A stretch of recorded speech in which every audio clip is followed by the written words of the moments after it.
देखिए, आज हम बात कर रहे हैं बसंत पंचमी की। बसंत पंचमी का त्योहार क्या है, इसका महत्व क्या है, इसका पूजा विधान क्या है, वो समझते हैं। देखिए, माघ शुक्ल पंचमी तिथि को बसंत पंचमी कहा जाता है और इस दिन विद्या और बुद्धि, इसकी देवी माँ सरस्वती की उपासना की जाती है। तो माघ पंचमी पर जब माता सरस्वती की उपासना की जाती है तो इसी शुभ पर्व को बसंत पंचमी कहते हैं। शिशिर ऋतु यहाँ खत्म होने लगती है और बसंत का आगमन होने लगता है। साल के कुछ ऐसे विशेष शुभ काल होते हैं जिनको बहुत पवित्र मानते हैं, जैसे बसंत पंचमी, फुलेरा दूज, अक्षय तृतीया और देवोत्थान एकादशी। तो साल के कुछ विशेष शुभ काल में से एक समय है ये, और इसीलिए इसे अबूझ मुहूर्त कहा जाता है। ऐसा माना जाता है कि बसंत पंचमी पर विवाह करना, कोई कंस्ट्रक्शन कराना और शुभ कार्य करना बहुत ही शुभ होता है।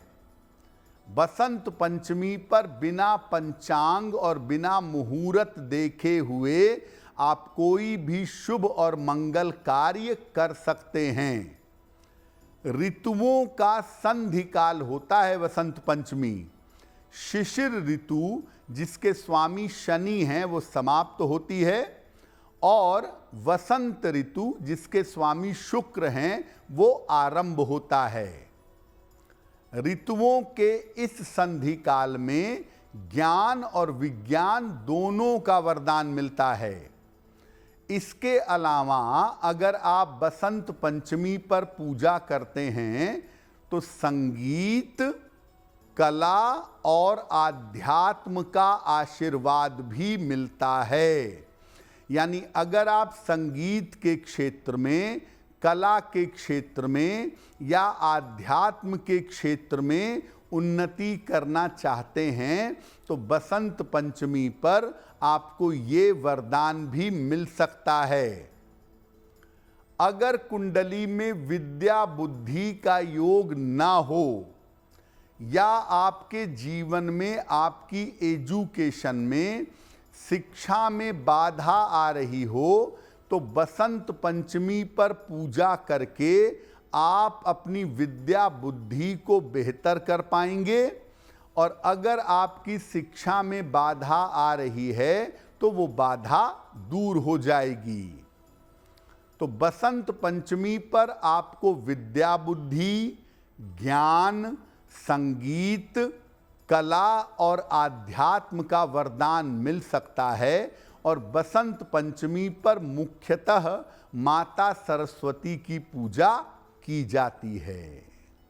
अब ये जानते हैं कि बसंत पंचमी पर हम पूजा करके किन ग्रहों को बेहतर कर सकते हैं और क्या लाभ पा सकते हैं। देखिए, वसंत पंचमी जो है वो ज्ञान, विद्या, बुद्धि का पर्व है। तो हम ज्ञान, विद्या और बुद्धि वाले ग्रहों को ही मजबूत कर सकते हैं। देखिए, कुंडली में अगर आपके बुध कमजोर है, बुध की स्थिति बेहतर नहीं है, तो बुद्धि कमजोर हो जाती है। बुध के कमजोर होने से बुद्धि कमजोर होती है। ऐसे में अगर आप माता की उपासना, माता सरस्वती की पूजा हरे फल अर्पित करके करें तो लाभदायक होगा। माता सरस्वती को अगर आप हरे फल अर्पित करके प्रार्थना करें तो आपका बुद्ध बेहतर होगा, और अगर बुद्ध बेहतर होगा तो बुद्धि बेहतर होगी। अगर आपकी कुंडली में बृहस्पति कमजोर है या गड़बड़ है तो हो सकता है आपका दिमाग तेज हो, लेकिन ऐसी स्थिति में विद्या प्राप्त करने में, ज्ञान प्राप्त करने में बाधा आएगी। ऐसे में वसंत पंचमी के दिन पीले कपड़े धारण करके पीले फूलों से और पीले फलों से माता सरस्वती की पूजा करनी चाहिए। अगर आपको ज्ञान प्राप्त करने में दिक्कत आ रही है, डिग्री नहीं मिल पा रही है, विद्या आगे नहीं बढ़ पा रही है, तो पीले रंग की चीजों से माता सरस्वती की पूजा करेंगे, आपको ज्ञान की प्राप्ति अवश्य होगी। अगर आपका शुक्र कमजोर है तो मन की चंचलता भी होती है और करियर का चुनाव भी नहीं हो पाता। मन इतना ज़्यादा चंचल होता है कि वो पढ़ाई के अलावा खाना पीना, घूमना फिरना, मौज मस्ती, प्रेम मोहब्बत, इन सब चक्करों में आदमी पड़ जाता है, क्योंकि उसका मन भयंकर चंचल हो जाता है। और अगर मन चंचल होगा तो करियर का चुनाव नहीं होगा। तो आप शुक्र को भी बसंत पंचमी पर बेहतर कर सकते हैं, क्योंकि शुक्र भी आचार्य हैं और इनको बेहतर करने से आपको लाभ होगा एकाग्रता का। तो ऐसी स्थिति में बसंत पंचमी के दिन माता सरस्वती की उपासना सफ़ेद फूलों से करिएगा और सफ़ेद मिठाई उनको अर्पित करिएगा। अगर आप बसंत पंचमी पर ऐसा नियमित रूप से करने लगें, अगर बसंत पंचमी पर आप ऐसा करें तो आपकी एकाग्रता बेहतर होनी शुरू हो जाएगी। तो ज्ञान और विद्या बुद्धि के जो तीनों ग्रह हैं, बुध, बृहस्पति और शुक्र, इनको आप अकेले बेहतर कर सकते हैं बसंत पंचमी पर पूजा करके। अब ये जानते हैं कि बसंत पंचमी पर माँ सरस्वती की उपासना कैसे करेंगे और किन बातों का ध्यान रखेंगे। देखिए, बसंत पंचमी पर पीले, बसंती या सफ़ेद कपड़े धारण करिएगा। काले या लाल वस्त्र बसंत पंचमी पर मत पहनिएगा। पीला रंग या बसंती रंग, ऑरेंज कलर बहुत ही अच्छा होगा। इसके बाद पूरब या उत्तर दिशा की तरफ चेहरा करके पूजा की शुरुआत करिए। सूर्योदय के बाद के 2.5 घंटे में या सूर्यास्त के बाद के 2.5 घंटे में आप पूजा कर सकते हैं। माँ सरस्वती को सफ़ेद चंदन, पीले और सफ़ेद फूल अर्पित करें।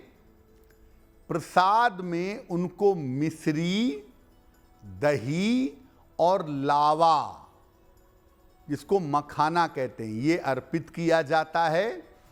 केसर से मिली हुई चावल या मेवे की खीर, ये भी माँ सरस्वती को अर्पित की जाती है।